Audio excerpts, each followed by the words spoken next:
दिलदार music present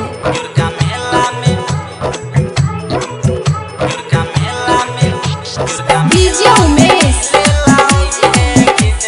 Sukhipur बाजार।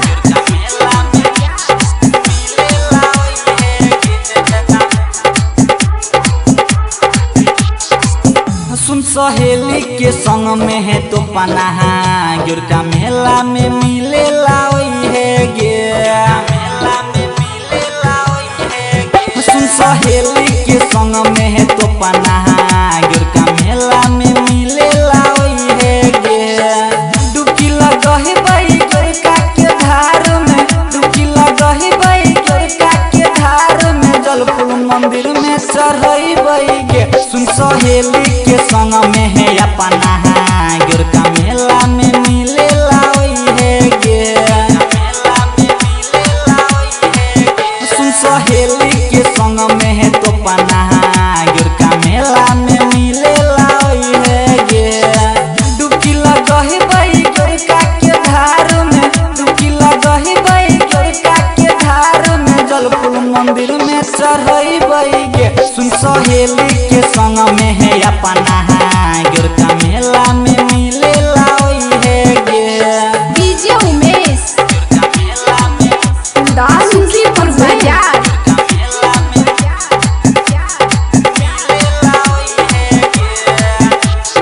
कोले पाला न जान पा कहा गे, लके ये बहुत ऊंचा कहा गे। खुट्टा पिपरा डी के शेर करई बहु झिलखिए बहु या फोफा गे। कोले पाला न जान पा कहा गे, लके ये बहुत ऊंचा कहा गे। खुट्टा पिपरा डी के शेर करई बहु झिलखिए बहु या फोफा गे। कके बहाना कौन हो गे, कके बहाना कौन हो गे। सहेली के संग में है ओई है गे। सुन सहेली के संग में है अपना गिरका मेला में मिले लाओई है गे। गिरका मेला में, गिरका मेला में डीजे उमेश सुखीपुर बाजार।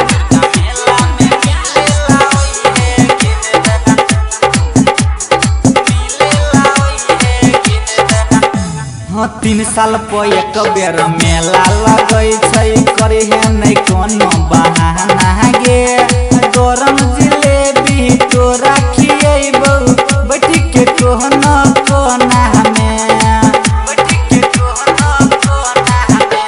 हाँ 3 साल पर एक बेर मेला लगै छै, करे है नहीं कोनो बहाना गे।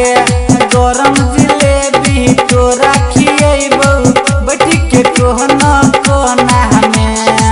राइटर नवीन से तोरा मिलहिबौ, ईश्वर यादव के गाना सुनैबौ, पढ़े नहीं कोनो झमेला में। सुन सहेली के संग में है अपना गिरका मेला में मिले लाओई है गे। मेला में मिले लाओई है गे। सुन सहेली के संग में है तो पना गिरका मेला में मिले लाओई है गे। डुबकी लगही बई गिरका के धार में, डुबकी लगही बई गिरका के धार में, जल फूल मंदिर में चढ़ई बई गे। सुन सहेली के संग में है अपना